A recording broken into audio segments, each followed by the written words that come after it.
ఉతాంబరం జపాక శుభవాత్రం జపవిదోస్మితే లక్ష్మీకాం దేవి నమః. ఓం గణానాన్పాదరవతం భవేజన శిరసా శ్రీ మహాగణాధిపతే నమః.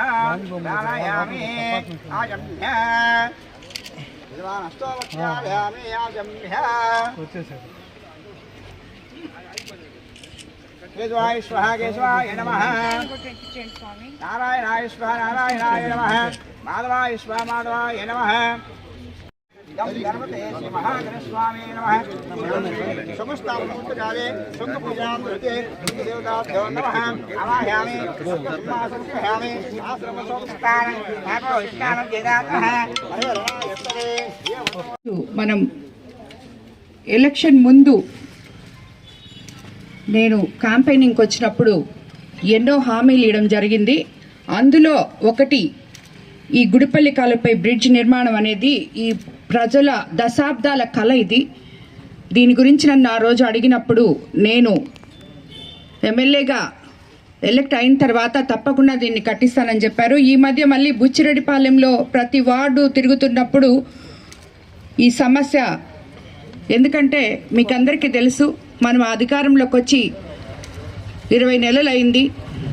అస్తవ్యస్తంగా ఉన్న రాష్ట్ర ఆర్థిక వ్యవస్థని సరిదిద్దుకుంటూ ముఖ్యమంత్రి చంద్రబాబు నాయుడు గారు సంక్షేమము అభివృద్ధి రెండు సమపాలనలో చేసుకుంటూ వస్తున్న తరుణంలో అన్నీ ఒక్కసారే చేయలేక ఏవైతే చిన్న చిన్న పనులు మనకి ఫండ్స్ దేంట్లో వస్తున్నాయో అవి ముందు చేసుకుంటూ కొరవ వాటికి కూడా ప్రాధాన్యత ఇస్తూ అలా చేసుకుంటూ వస్తున్నాం మనం కాన్స్టిట్యున్సీలో మొత్తం. కానీ ఈ రోజుటికి మీకు ఇచ్చిన మాట నిలబెట్టుకుంటూ ఈ గుడిపల్లి కాలువపై బ్రిడ్జ్ నిర్మాణం 50 లక్షలు శాంక్షన్ చేయడం జరిగింది. ఈరోజే శంకుస్థాపన కూడా చేసుకున్నాం. కాంట్రాక్ట్ తీసుకున్న ఈ వార్డ్ కౌన్సిలర్ సత్యమన్న క్వాలిటీతో ఈ బ్రిడ్జ్ మీరు కట్టాలని ఇక్కడ ఉండే అదే డ్రైను బ్రిడ్జ్ రెండు ఒకటే కదన్నా, బ్రిడ్జ్ డ్రైన్ రెండు వస్తాయి. సో రెండు కూడా సత్యమన మీరు క్వాలిటీతో కట్టాలి. ఇక్కడ ఉండే ప్రజలందరూ మిమ్మల్ని మెచ్చుకోవాలి. అది స్థిరకాలంగా ఏ రకంగా అయితే అది కట్టకుండా ఎంతో రోజుల నుంచి ప్రజలు అవస్థ పడుతున్నారో కట్టిన తర్వాత వాళ్ళంతా సంతోషించాలని చెప్పి నేను మిమ్మల్ని కోరుకుంటున్నాను. అదేవిధంగా క్వాలిటీతో తొందరగా కూడా, ఎందుకంటే ఇది నివాసం ఉండే స్థలం కాబట్టి మీరు లేట్ చేస్తే వాళ్ళందరికీ ఇబ్బందులు ఉంటాయి కాబట్టి త్వరగా కూడా 1 monthలో చేస్తానని చెప్తున్నారు కాంట్రాక్టర్ గారు, కౌన్సిలర్ మన సత్యమన్న.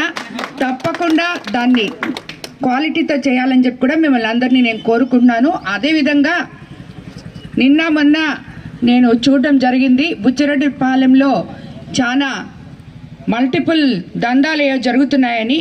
నేను అధికారులకి ఎస్పీ గారి దగ్గర నుంచి సిఐ గారి దగ్గర వరకు మొత్తం అందరికీ ఇన్స్ట్రక్షన్స్ ఇవ్వడం జరిగింది. అలాంటివి ఎటువంటివి కూడా నేను చెప్తూనే ఉన్నాను.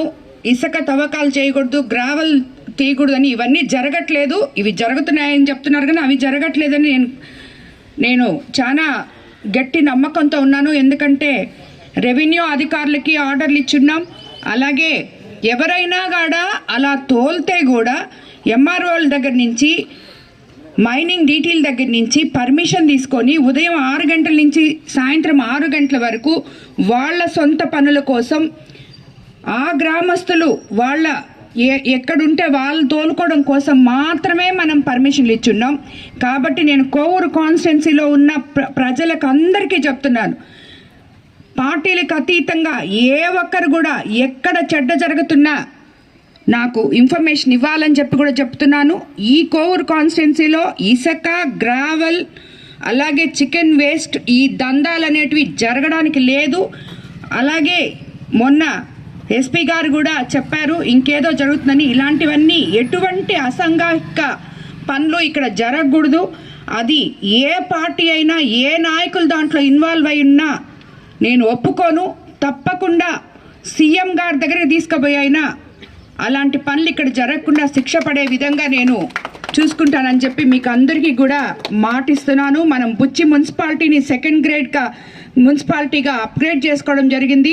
రాబోయే రోజుల్లో బుచ్చిరెడ్డిపాళెం ఎంతో మహోన్నతంగా తీర్చిదిద్దాలనే ఆకాంక్షతో మేముంటే ఇలాంటి అసాంఘిక చర్యలు ఎవరు చేసినా కూడా తప్పకుండా చర్యలు ఉంటాయని చెప్పి నేను అందరికీ కూడా తెలియజేసుకుంటున్నాను.